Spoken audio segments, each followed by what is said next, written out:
Hey everybody, it's Swank Ivy again, bringing you another Letters to an Asexual. This is number 35.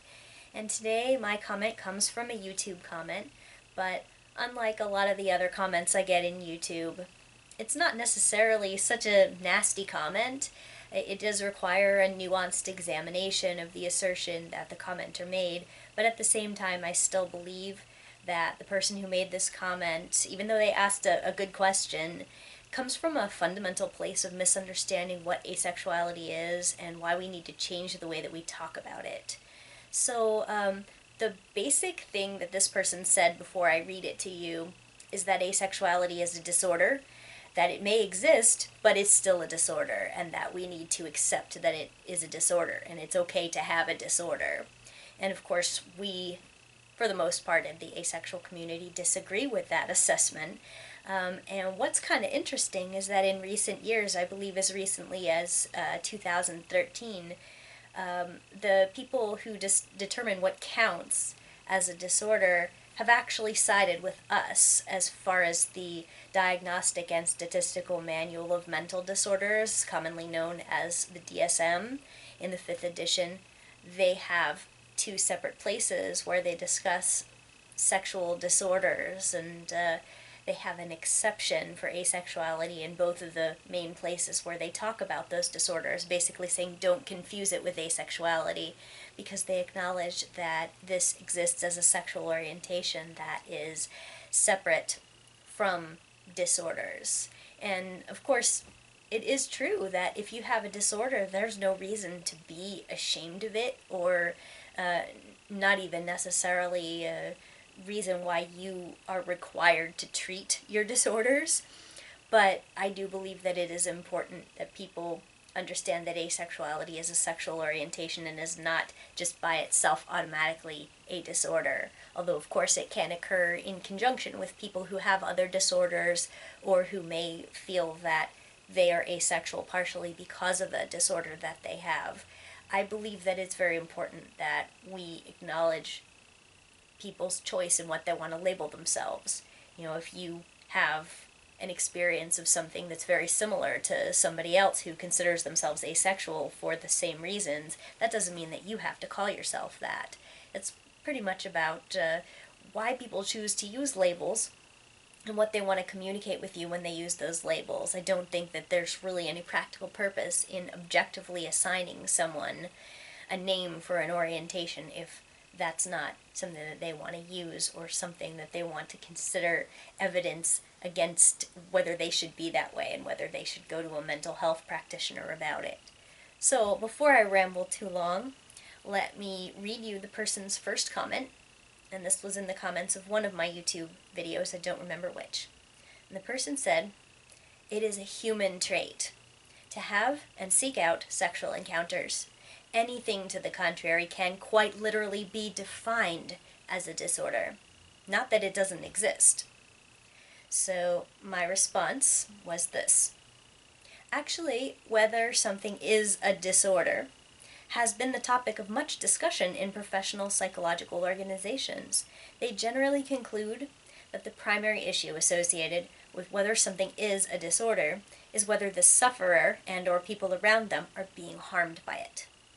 If you'd like to look at the research and conclusions of the people responsible for determining what is a disorder and how to treat said disorders, you may be surprised to find that asexuality is explicitly identified as not a disorder in the Diagnostic and Statistical Manual of Mental Disorders in two different places, while separating it from sexual dysfunctions.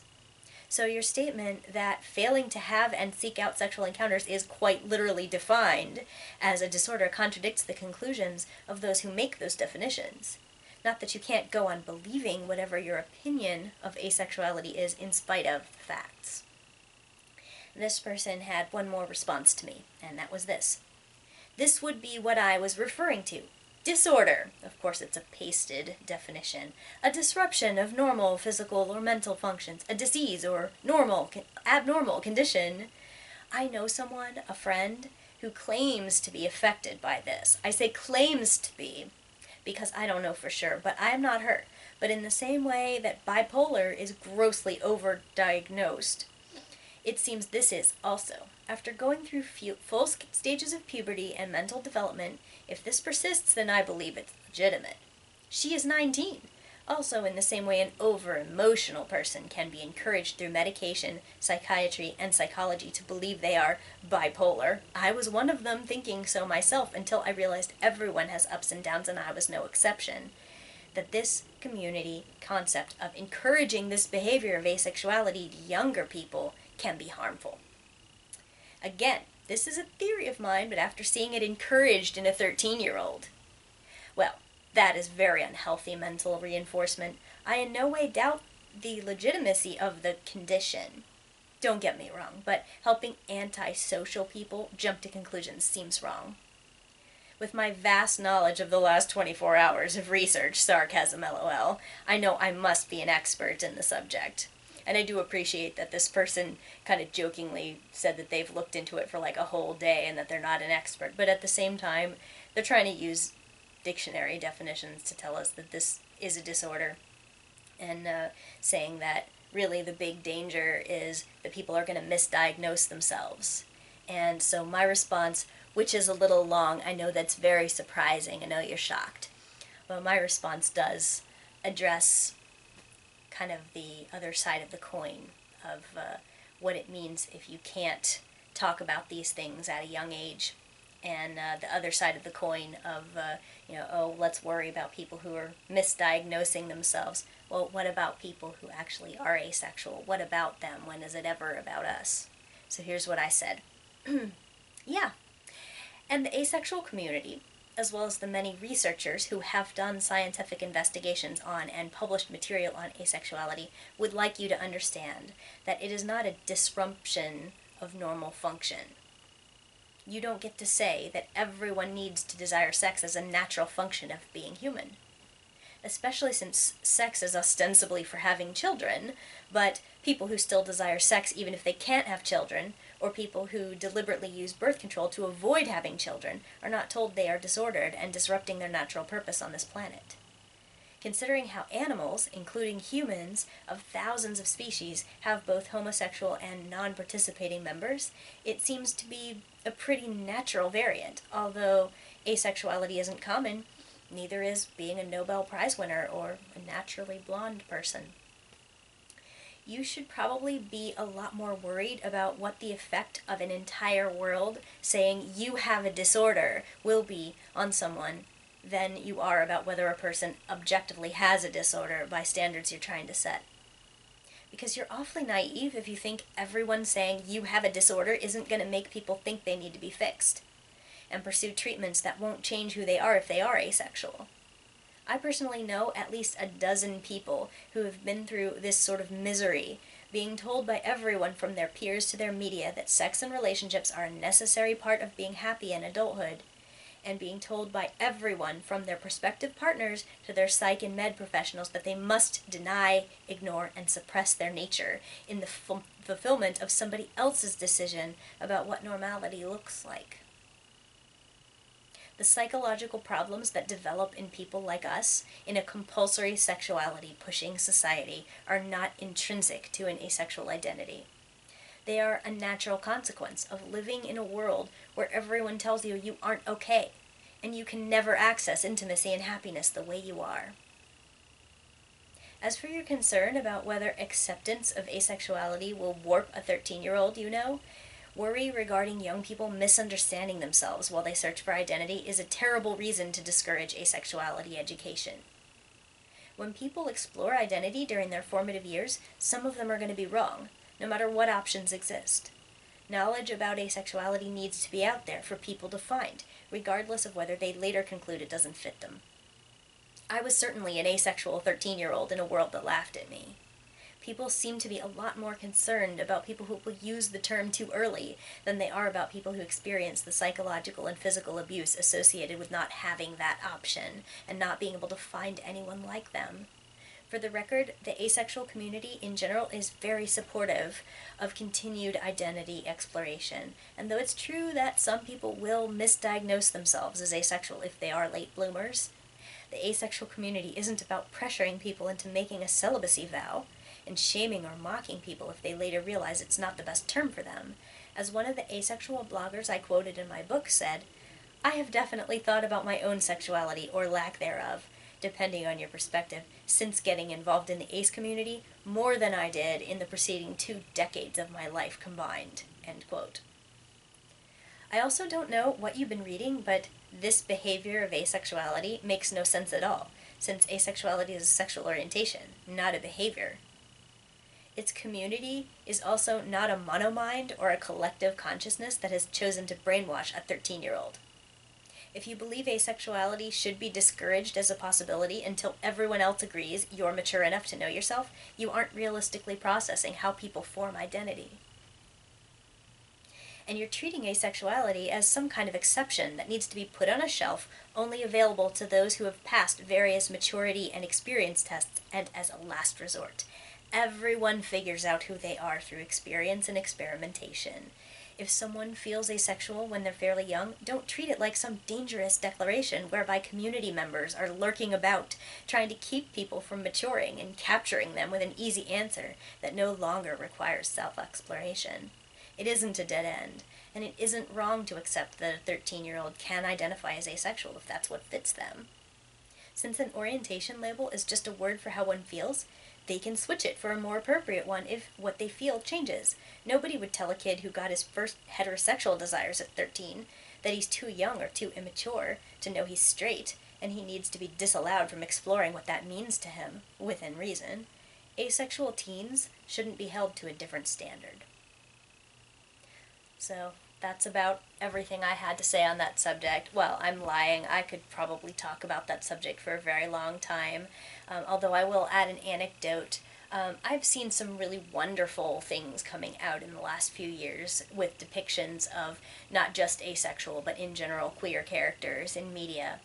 And people like to say that these kinds of things are a mature subject, or that they're too nuanced to be discussing in elementary school or middle school or even sometimes high school. They basically act like you need to be a legal adult before you're allowed to think about these things, or like unless you're a heterosexual person you don't deserve to see representations of yourself in media until like you've gotten to a particular age where you can now be let in on this secret that queer people are out in the world and that you might be one of them. I think that it should be possible for very young people, maybe even before they've developed a sexual identity, to be able to see that this is part of the world, this is something that you can be, it's not the end of the world, and that there are people out there like you who are also having similar life trajectories and similar confusions, similar relationships in their early lives, and that the idea that it's self-evident that a 13-year-old calling themselves asexual is like ridiculous, that's absurd to me, that you would immediately call that out as if it's child abuse or something to tell a 13-year-old that it's okay to identify as asexual. Like I was saying in the comment, that person might come to a different conclusion when they're older. They very well might, because a lot of people do feel asexual at 13 if maybe some of their peers are getting early crushes and they're feeling left out, but they're also feeling like it's not part of who they are. But those of us who become asexual adults often felt that way when we were very young too. And the worst thing that you can do to someone while they're still figuring out who they are is tell them, if you're that, you're bad. And if you're that, well, you're just unfinished. You're still not sure who you are. So, at the same time that you want to encourage self-exploration of people who may have it wrong at this point, you also need to keep in mind that if they're right about themselves, then that is the worst thing that you can tell them. That is the worst message that you can send to them. So just respect people. And if you're a mature person who maybe is in charge of or inspirational to a younger person, and you're worried that they're choosing this label too soon, I think you just need to get some perspective. You need to understand that the world for a very young person is sometimes kind of small. It's sometimes much bigger. Your feelings are louder. You don't know what to do with them yet because you don't have perspective. And if you're the mature person in this situation, don't you remember being like that? Don't you remember what it was like if an adult told you you're not feeling that, you're not right about these things, I know because I'm older. I mean, you pretty much automatically didn't believe them. So if you are that older person now, don't do that to younger people, and don't tell them that they're just not mature, that they haven't earned the right yet to make these decisions, because even if you believe that, and even if you're right to believe that in a particular person's case, you don't belong talking to them about it, because it is not going to do them any good. And the only thing that I can imagine that you could get from that is being able to tell them you told them so later, after you've already destroyed their trust. So don't take this lightly. Don't assume that a 13-year-old cannot know what they're talking about, and that it's your job to tell them that it's unrealistic to know at their age, because it really isn't. Like I said, straight people know that they're straight at 13 all the time, so the rest of us are not an exception.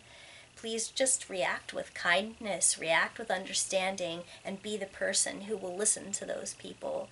And don't tell them that it's important that they acknowledge they might have a disorder, that it's much more likely to imagine it as a disorder than it is to imagine it as a natural sexual orientation that's going to affect 1 to 4% of the population, we're estimating.